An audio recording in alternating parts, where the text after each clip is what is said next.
Bom dia a todos. Vamos lá. Temos o quórum formado, presença do Ministério Público.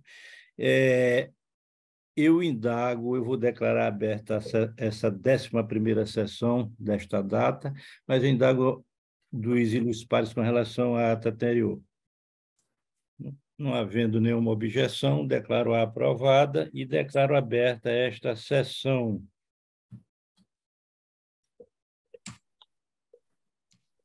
Nós temos alguma observação a fazer, doutor Tairone, desembargador Vieira? Não, Josemar, tudo ok. Tudo ok. Então, vamos prosseguir com o nosso julgamento, pedindo a Deus que nos ilumine.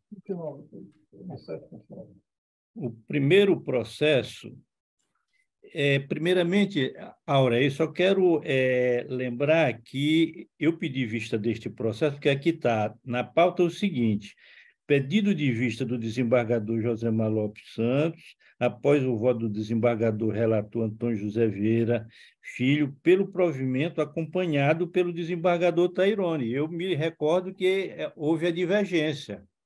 Não foi isso, desembargador Tairone? Exato, desembargador Josemar. Pois é, então a pauta aqui está equivocada. Então, em virtude do voto de divergência do desembargador Tairone. Ele irei anunciar o processo. Desembargador Josemar, uma vez que nós estamos falando de pauta, uma vez que nós estamos falando de pauta, o último da pauta será retirado para voltar para a pauta virtual. O último da pauta, eu irei anunciar o processo, desembargador Vieira. Tá. É a apelação civil número 080-2165-08-2019, Porto Franco. O apelante é Banco Itaú Consignado, advogado Nelson Monteiro de Carvalho Neto, apelados Inês Souza dos Reis e outros, advogada Carla Milhomem da Silva, o relator desembargador Antônio José Vieira Filho, procurador doutor Danilo José de Castro, a pedido do desembargador relator, o processo retornado à pauta virtual. Perfeitamente. Irei anunciar o primeiro processo da pauta, que foi pedido de vista. Então, é a apelação civil 080 50 50 59 2016. Pois não, desembargador. O certo está voltando para a pauta virtual. Pauta virtual a pedido do desembargador relator. Ah, está certo. O relator que está solicitando, né? Está certo, está ok. Está bem, obrigado. Eu anunciar o processo.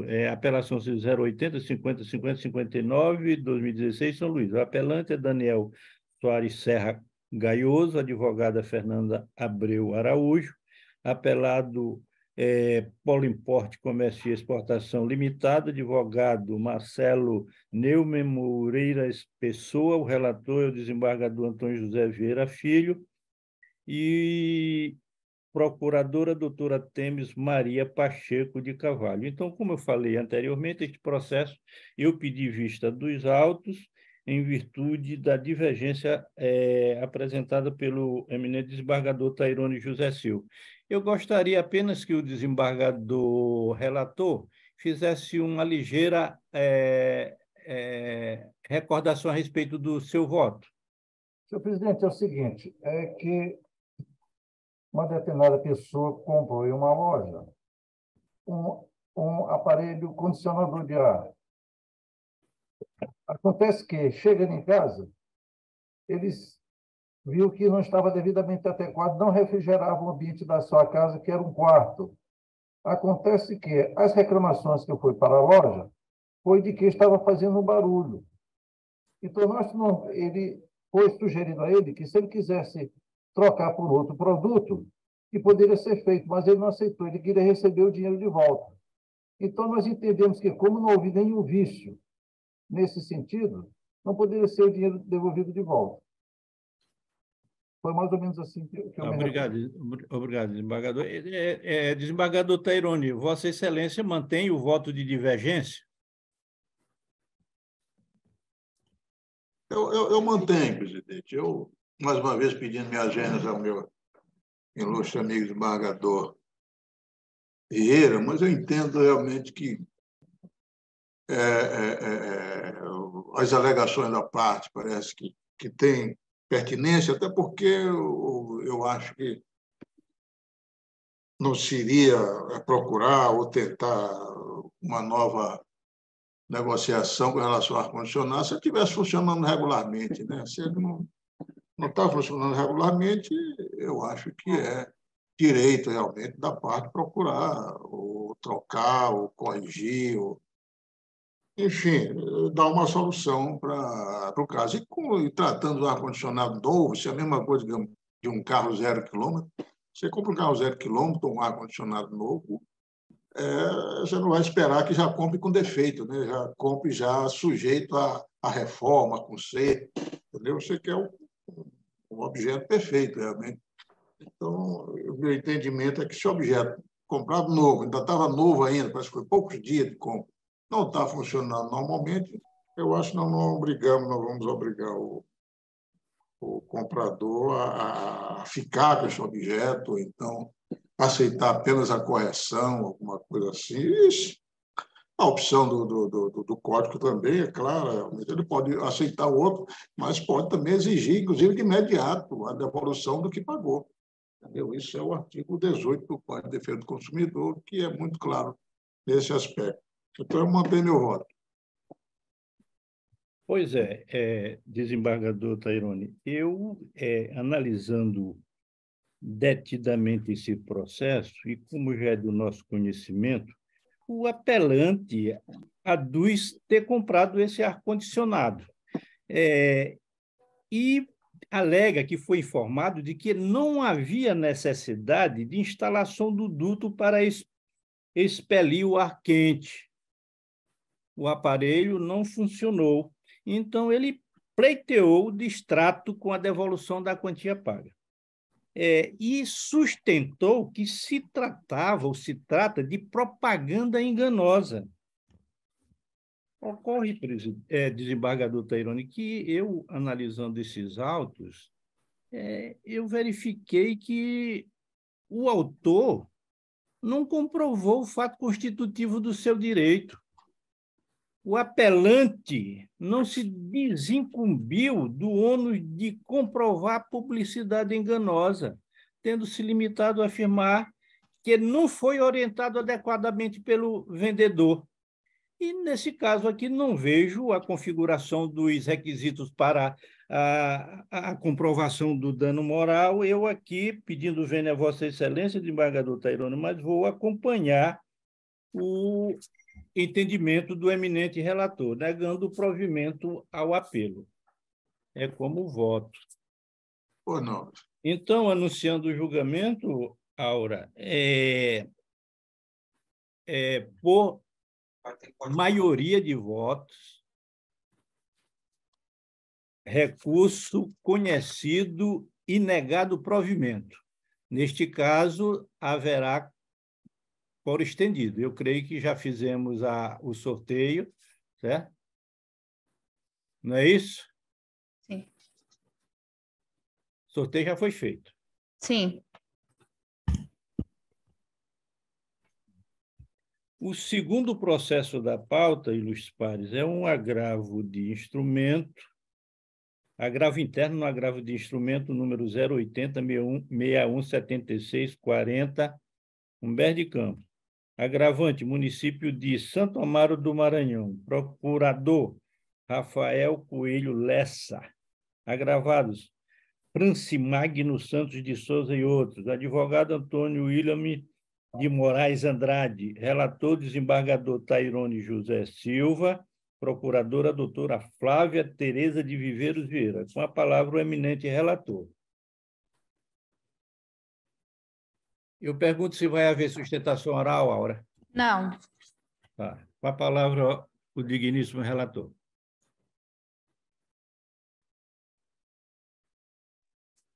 Pois não, presidente, vai ter o sustentação oral? Não.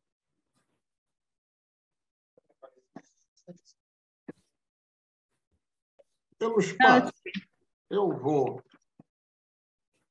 ler a emenda, como a gente tem feito nesses casos, mas eu vou, antes, fazer aqui umas observações breves. Inclusive, eu não sei...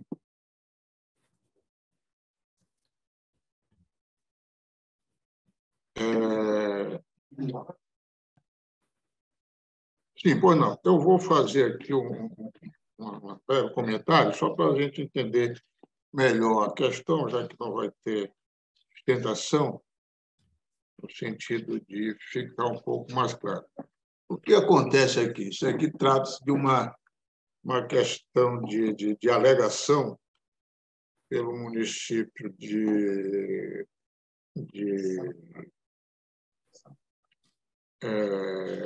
Santa Maria do Maranhão, de que algumas pessoas teriam ocupado lá uma determinada área. E essa área, inclusive, seria uma área destinada a algum tipo de empreendimento público, o empreendimento de interesse público.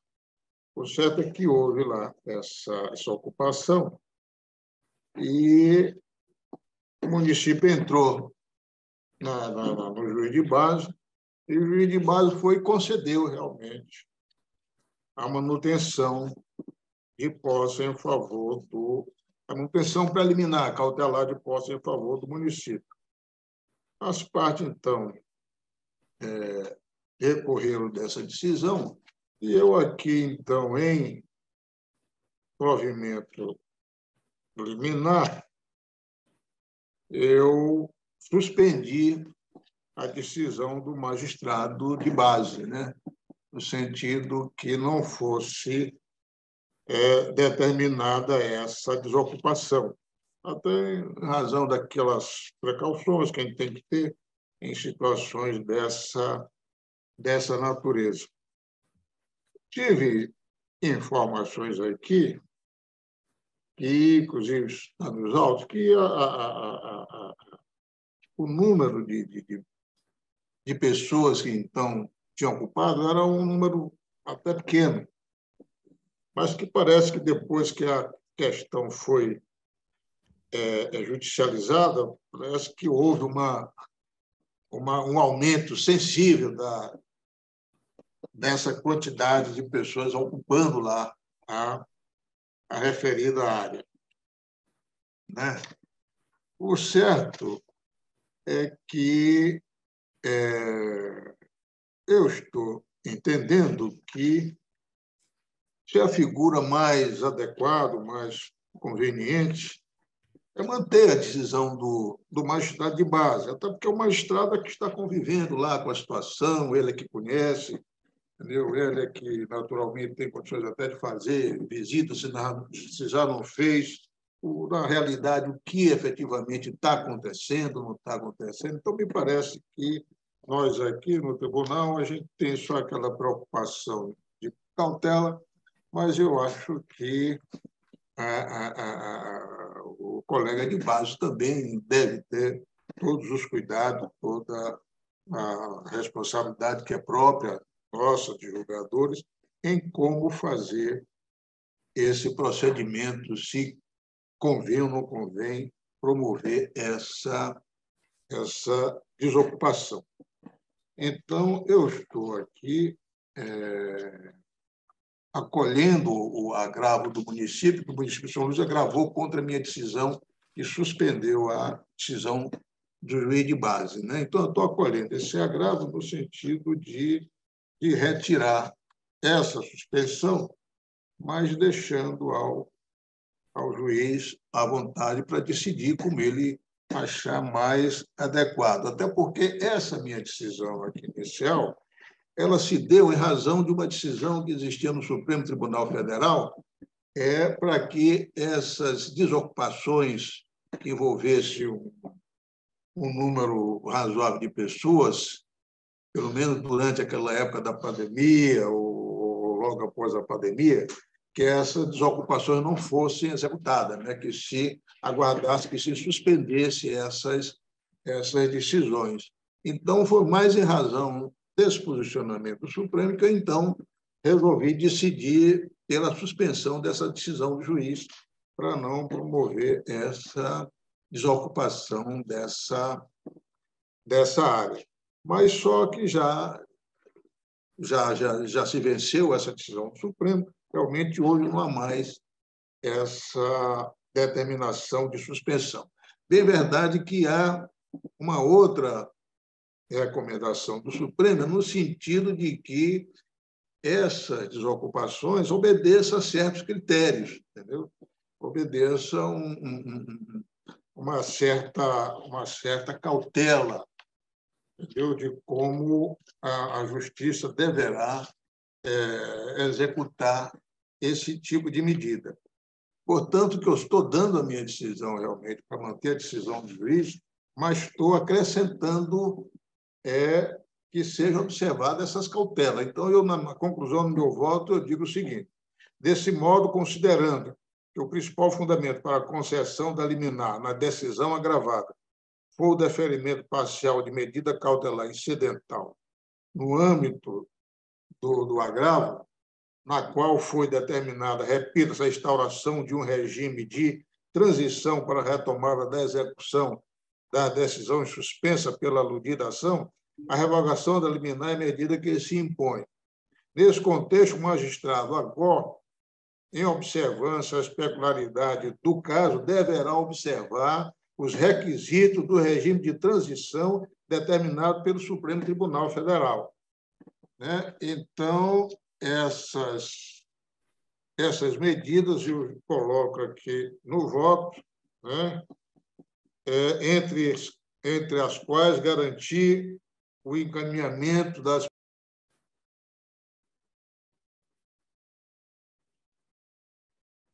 entre as tais garantir o encaminhamento das pessoas em situação de vulnerabilidade social para abrigos públicos ou local em condições dignas, adotar outra medida eficaz para resguardar o direito à moradia, vedando-se, em qualquer caso, a separação de membros de uma mesma família. Isso aqui é alguns dos requisitos, mas tem outros requisitos, realmente, que o juiz deve observar quando dá execução de medidas tendentes à desocupação dessas áreas, também de áreas rurais.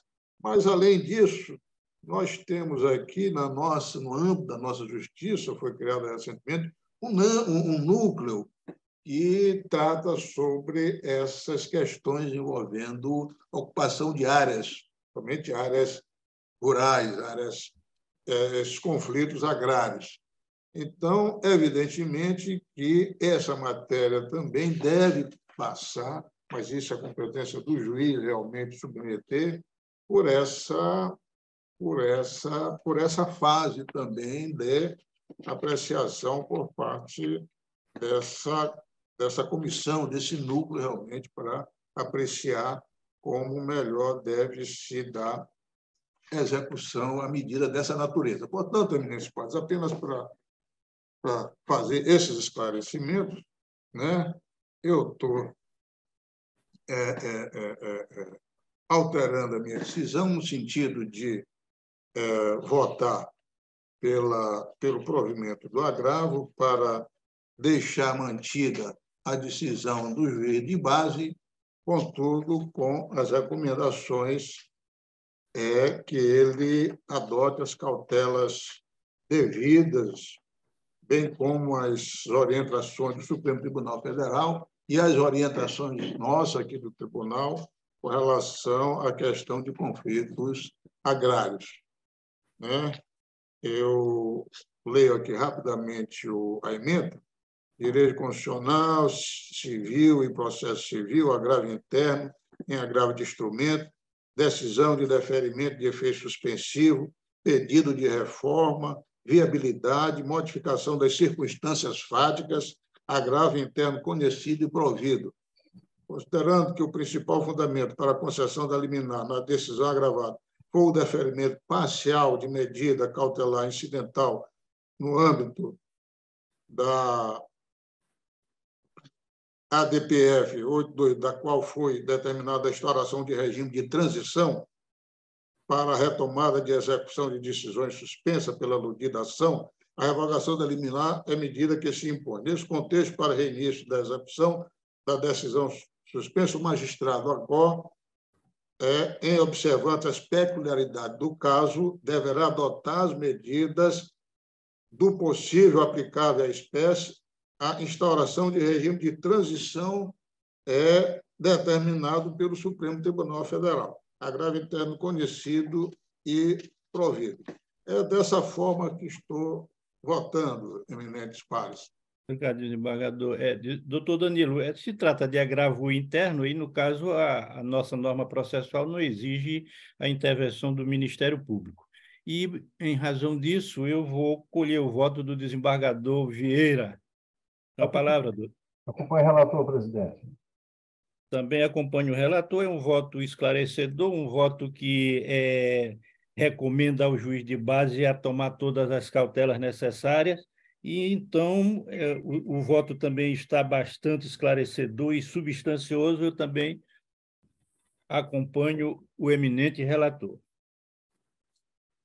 Vamos para o terceiro processo da pauta, que é uma apelação cível 080-1280-07, 2018, Timon. Apelante é Semar, advogada Lucimeire Galvão Leonardo, apelada Angélica Ferreira de Medeiros, advogado João Paulo de Almeida, o relator é o desembargador Tairone José Silva, procuradora doutora Temes Maria Pacheco de Carvalho. Parecer pelo conhecimento e deixa de opinar quanto ao mérito. Temos sustentação, Aura? Não. Desembargador Tairone com a palavra e não temos sustentação oral. Então, presidente, aqui também a matéria é simples. Eu vou ler a emenda e já adianto que estou decidindo aqui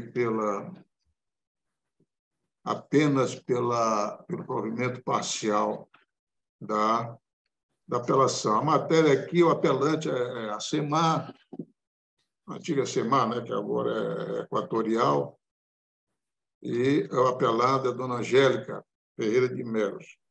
É aquela questão de medidor, né, aquelas inspeções que a SEMAR ou a Equatorial faz e deixa de cumprir aqueles regramentos que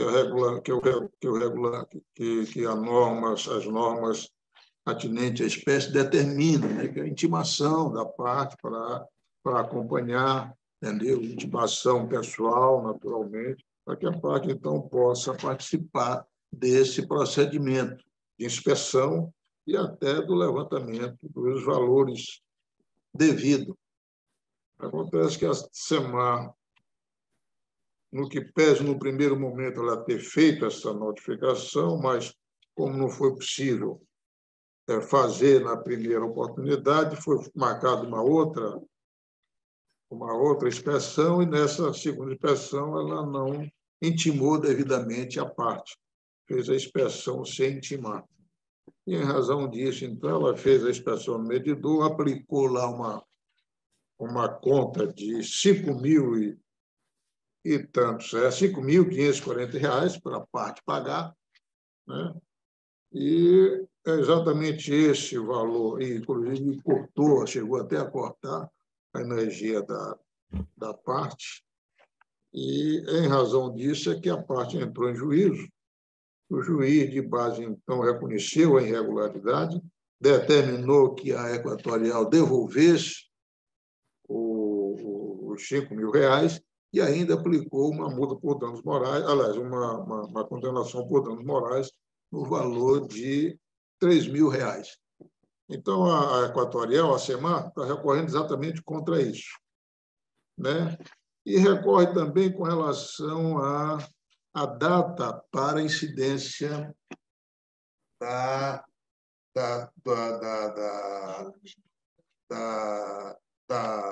dos juros e da correção monetária. Eu estou dando parcial provimento da apelação apenas para alterar essas datas, né? E leio aqui as datas de incidência do juro e correção monetária com relação ao dano morais, né? Então, eu digo aqui na emenda: apelação civil, ação declaratória de inexistência de débito, indenização por danos morais, obrigação de fazer e tutela antecipada, irregularidade no medidor, devido processo legal não observado quando da realização da perícia, dano moral, ocorrência, valor de indenização proporcional, restituição em dobro dos valores cobrados e pagos indevidamente, artigo 42, parágrafo 1º do Código de Defesa do Consumidor, adequação do tempo inicial dos juros de mora, apelação provida parcialmente. De fato, se conclui pela ilegalidade do ato promovido pelo apelante quando da cobrança indevida de consumo de energia elétrica. A manutenção da condenação por dano moral no valor de R$ 3.000 é razoável e proporcional, não merecendo reforma. Tendo em vista que não há comprovação de engano justificado, deve o apelante restituir em dobro os valores indevidamente cobrados da apelada. A sentença recorrida deve ser reformada apenas no que diz respeito à contagem dos juros de mora e correção monetária, os quais devem incidir desde a data da citação do apelante e do arbitramento e do respectivo arbitramento.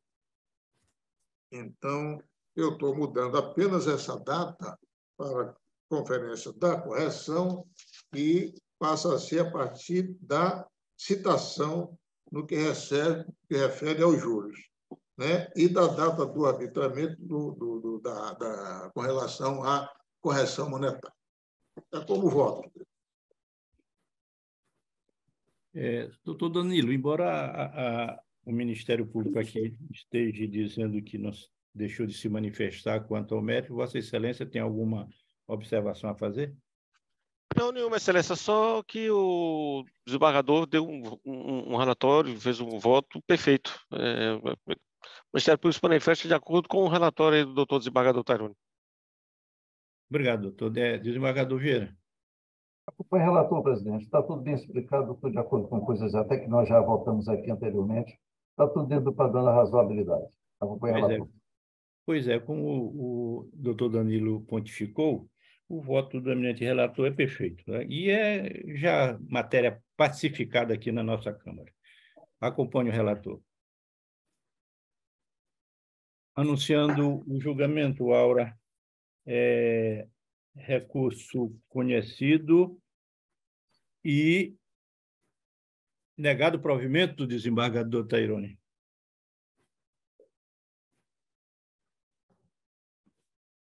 Me esclareça. Sem áudio.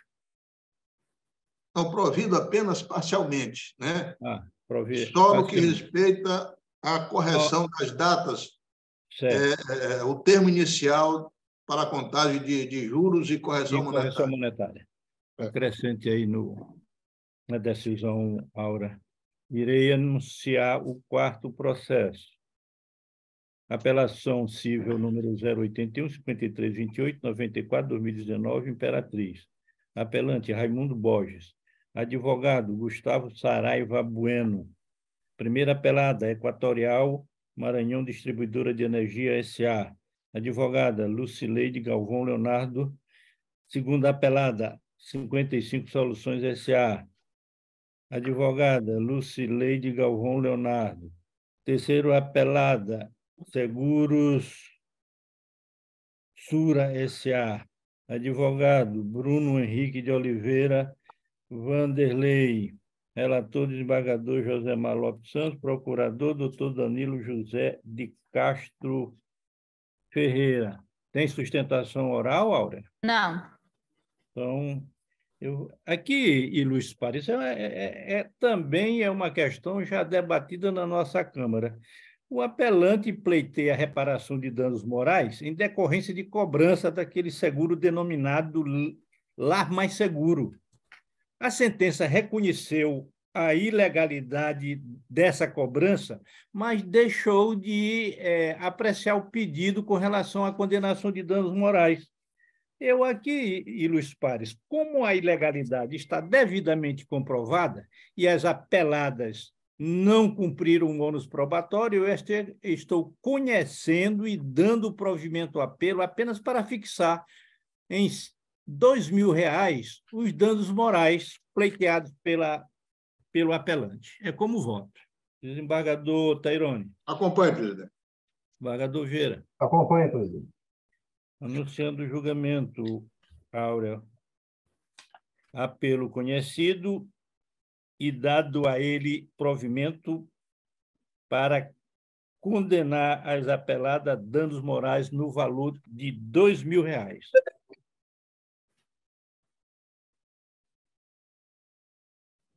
Vamos para o quinto processo da pauta, que no caso aqui é o desembargador Vieira. É um agravo de instrumento número 081-09-2049-2020, São Luís, agravante Estado do Maranhão, procurador Osmar Cavalcante Oliveira, agravados Cássio Nascimento Mineiro e outros, advogado Pedro do Alibe Mascarenhas, relator desembargador Antônio José Vieira Filho e procuradora doutora Mariléia Campos dos Santos Costa, o parecer pelo conhecimento e desprovimento do recurso. Com a palavra, o eminente relator. Temos sustentação oral? Sim, doutor Pedro do Alibe em favor dos agravados. Doutor desembargador Vieira, com a palavra. Tem sustentação oral. Trata-se de agravo de instrumento interposto contra a decisão proferida na ação de cumprimento de sentença, tramitando na 6ª Vara da Fazenda Pública de São Luís, na qual julgada procedente a execução individual da ação coletiva 22.333/2011, com rejeição da impugnação afetada pelo agravante. O exequente, representado pelo Sindicato dos Auditores Fiscais da Receita Estadual do Maranhão, ajuizou o cumprimento de sentença, objetivando a diferença de 6,1% desde maio de 2009 até a data da incorporação da referida reajuste dos vencimentos dos autores. O parecer do Ministério Público pelo conhecimento e desprovimento do recurso. É relatório, presidente. Só apenas advertindo, se por um acaso for interessante ao agravado, que o voto é em favor do mesmo. Obrigado, desembargador. O doutor Pedro do Alibe é o advogado dos agravados, e pelo que consta do relatório, o eminente desembargador está apontando que a decisão favorece os agravados. Eu indago do ilustre advogado se tem interesse na sustentação oral. Bom dia, senhor presidente, senhores desembargadores, senhor membro do Ministério Público. Eu declino da sustentação e me reservo o direito de eventual esclarecimento de matéria de fato. Obrigado. Eu só gostaria que o ilustre advogado se identificasse. Desculpe, Pedro do Alibe Mascarenhas, OAB 4632, falo em nome dos agravados. Desembargador Vieira, retorno a palavra a Vossa Excelência. Senhor presidente, eu vou ser bem sucinto, porque é um negócio muito simples e singelo, como nós já vimos aqui. Aqui é um cumprimento de sentença objetivando a diferença de 6,1% de maio de 2019 até a incorporação dos vencimentos dos autores. A questão que o agravante quer rediscutir a matéria nessa fase de cumprimento de sentença, o que nós já entendemos que não faz o menor sentido nem acabimento. Então, invocando a inexigibilidade do título amplamente discutido nos autos da ação originária com trânsito em julgado, já houve trânsito em julgado da ação, o artigo 509, parágrafo 4 do CPC, a vedação à discussão do mérito na fase executória, e, por fim, o IRDR 22.916, processo que já se encontra em cumprimento de sentença, diante da cobertura do manto da coisa julgada.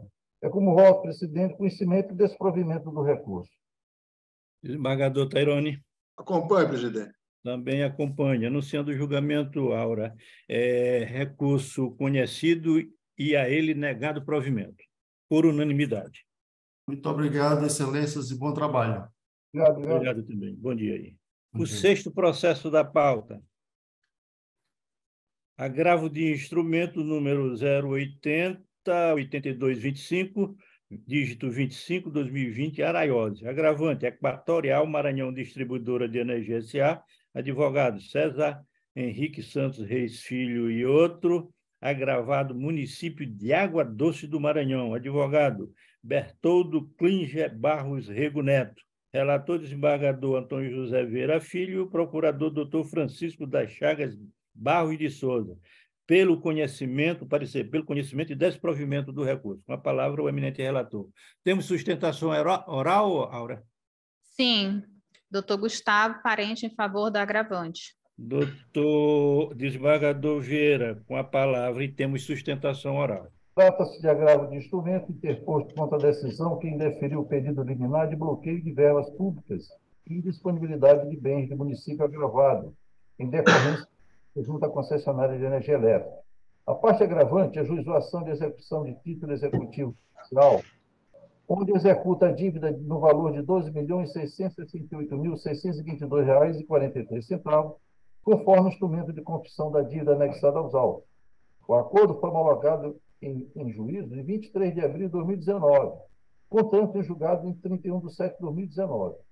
O acordo previu o pagamento de 168 parcelas de R$ 15.856,75, todo dia 20 de cada mês. Contudo, apenas 9 parcelas foram pagas, restando outras 14 parcelas inadimplentes até o ajuizamento da ação executória. Por tais motivos, requereu liminarmente o bloqueio de verbas públicas e indisponibilidade dos bens do município, o que for deferido pelo juiz agravado. As alegações da Equatorial é que o acordo firmado entre a empresa e o município de Água Doce possui força legal e jurídica, em virtude de tratar homologado em juízo. A possibilidade da penhora do fundo de participação, com base no artigo 854 do CPC, segundo a Equatorial, é possível, independente de manifestação da parte contrária. O parecer da Procuradoria, do doutor Francisco das Chagas Barros de Souza, é pelo conhecimento e desprovimento do recurso, apontando a necessidade de observância do procedimento especial dos precatórios.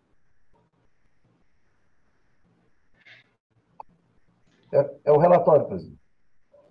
Obrigado, desembargador. O ilustre advogado se identifique, número de OAB, e terá o prazo regimental para a sua sustentação.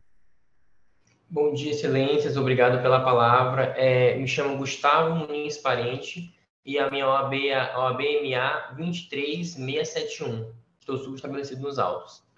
Excelentíssimo senhor desembargador relator, excelentíssimo senhor desembargadores que compõem esta Câmara, senhores servidores e demais advogados que se fazem presentes, os meus cumprimentos. Excelências, conforme bem relatado, trata-se de recurso de agravo de instrumento que, contra a decisão liminar, que inadmitiu o pedido para que houvesse a indisponibilidade do valor de R$ 2.556.556,97 dos ativos financeiros do município, então executado e ora gravado, cuja origem seja do Fundo de Participação dos Municípios, ou caso assim não entendesse, o valor da parcela mensal de R$ 15.844,66. Julgadores, vale ressaltar que o município ora gravado reconheceu o dever montante acima aludido referente ao consumo pretérito de energia elétrica e o consumo que não fora pago. Ocorre que o agravado quedou inerte em cumprir suas obrigações, acumulando, à época do agravo, 14 parcelas vencidas ao tempo da interposição do presente agravo de instrumento. Isso, pois, é importante ressaltar, em janeiro de 2019, firmou-se um acordo extrajudicial referente ao consumo de energia elétrica das unidades de titularidade do agravado no período entre 5 de 2011 e 5 de 2018, fazendo um período total de 7 anos. E aqui, nobres jogadores, vale destacar que houve expressa autorização de débito automático em conta corrente, constando a assinatura da prefeita do município agravado. Com isso, indiscutivelmente, estamos diante de um título executivo. Todavia, ao executar o acordo em juízo, houve entendimento do juízo de base que os ativos financeiros do município não poderiam ser disponibilizados. Contudo, este mesmo juízo de base homologou todo o acordo judicial, inclusive a cláusula autorizando o pagamento via débito automático em conta. Logo, não há nenhum motivo legal que obrigue o pleito de se declarar indisponível o valor referente do acordo firmado entre as partes. Ora, o indeferimento do pleito afronta inclusive o princípio da força obrigatória dos contratos, segundo o qual, estipulado validamente seu conteúdo e e definido dos direitos e obrigações de cada parte, as respectivas cláusulas têm força obrigatória para os contratantes, inexistindo nulidades, ilegalidades ou vício de vontade patentes. As cláusulas impugnadas permanecem válidas, não havendo que se falar em qualquer invalidade dentro dos rigores legais. Por fim, quero ressaltar que o próprio artigo 854 CPC é bastante claro ao autorizar tal medida por parte do Judiciário, sendo tal medida uma forma de garantia de que aquilo que é devido em sede de execução seja devidamente pago. Ora, o referido artigo autoriza, excelências, expressamente a possibilidade de indisponibilidade de ativos financeiros do executado, a fim de que os valores devidos sejam devidamente penhorados nas contas do executado. O próprio acordo assinado pela empresa pela empresa agravante e o município agravado já traz a possibilidade de bloqueio das parcelas vincendas em conta bancária vinculada ao FPM. Além do mais, em razão da inadimplência do executado, as parcelas vincendas terão um final antecipado, conforme consta na cláusula 4, além de todos os encargos moratórios inerentes à mora. Julgadores. Infelizmente, pelo fato de o inadimplemento ser uma prática comum na grande maioria dos municípios, principalmente pelo fato de gestores saberem que as contas contratos se tratam de serviços essenciais, a concessionária de energia elétrica não consegue promover a suspensão do fornecimento de energia elétrica e, consequentemente, receber os valores vultuosos débitos dos anos anteriores. Em resumo, não recebe qualquer contraprestação de serviço usufruído de forma perpétua. Ademais, também vale destacar que outros tribunais pátrios já determinaram o bloqueio de verbas públicas vinculadas ao contrato administrativo, com o fim de resguardar direitos dos contratantes. Dito isso, é a presente tentação oral, com o fim de requerer que a outra Câmara reforme a decisão de base, dando provimento ao agravo de instrumento ora sustentado e que seja declarado indisponível os ativos financeiros para que possa haver o pagamento da dívida. Agradeço novamente, excelências, pelo espaço cedido e por terem me ouvido. Muito obrigado. Obrigado, doutor. Com a palavra, o eminente procurador. Senhor presidente, senhores desembargadores, senhor advogado, com a devida vênia aí do nosso querido advogado, não há razão para reformar a decisão do magistrado de base, porque é execução contra execução de quantia certa contra a Fazenda Pública. Obedece regime especial de precatório.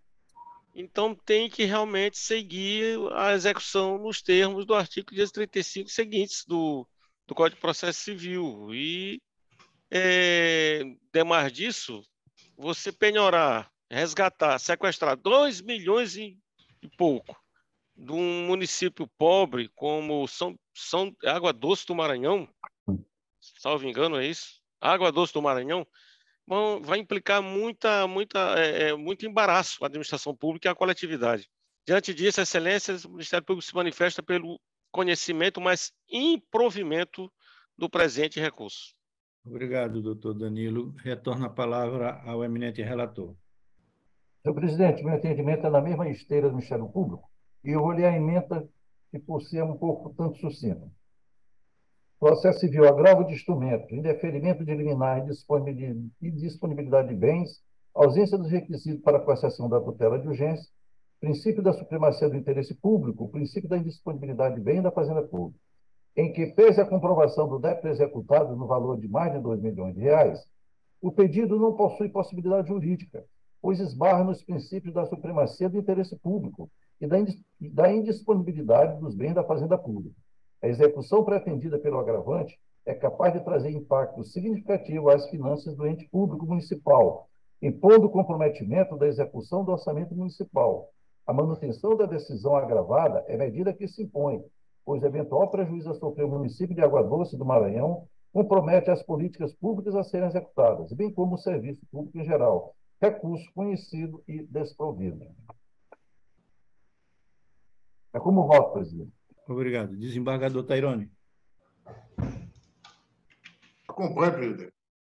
Também acompanho as inteiras. Voto esclarecedor e dentro da nossa sistemática jurídica. Então, anunciando o julgamento, Aura, de acordo com o parecer ministerial, por unanimidade, recurso conhecido e a ele negado provimento. Ilustres pares, obrigado, doutor Gustavo, e um bom dia.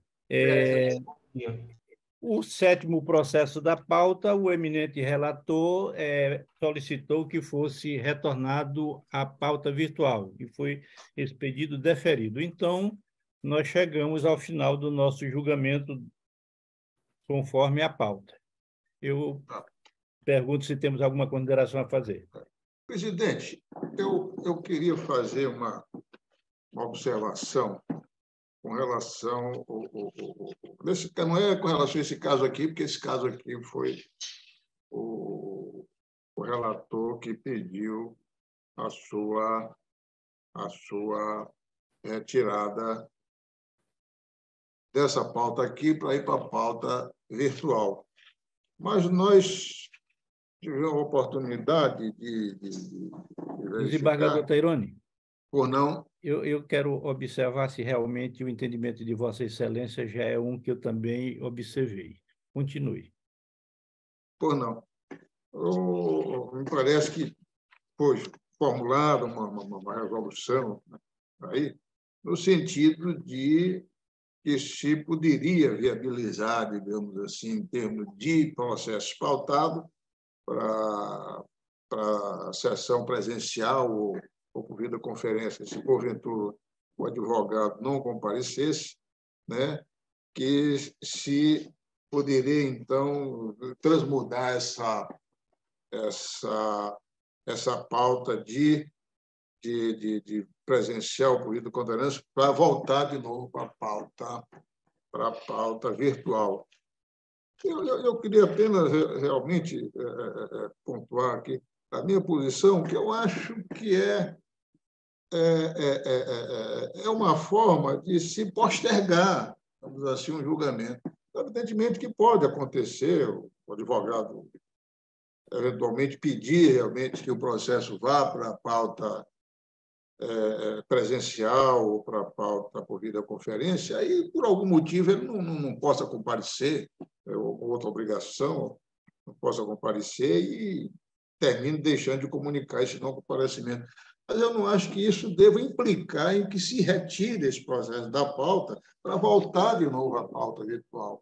Eu acho que, já que o processo está aqui, eu acho que seria conveniente que a gente votasse, né? Já que está na pauta e tudo mais, entendeu? Não há, porque não há impedimento para votar. Então, eu apenas ponderando que situações dessas futuras, entendeu? Até para dizer qual é a minha posição. Claro que essa é uma posição que eu tenho, mas não quer dizer que seja certa e nem que seja a que vá se seguir, mas apenas o meu entendimento. Não com relação a esse caso aqui, porque com relação a esse caso aqui já está decidido, não estou realmente fazendo qualquer oposição com relação a esse caso aqui. Eu estou fazendo mais com relação a essa resolução que saiu aí, na resolução do próprio tribunal, que viabiliza essa possibilidade, mas não é uma obrigação realmente, que parece que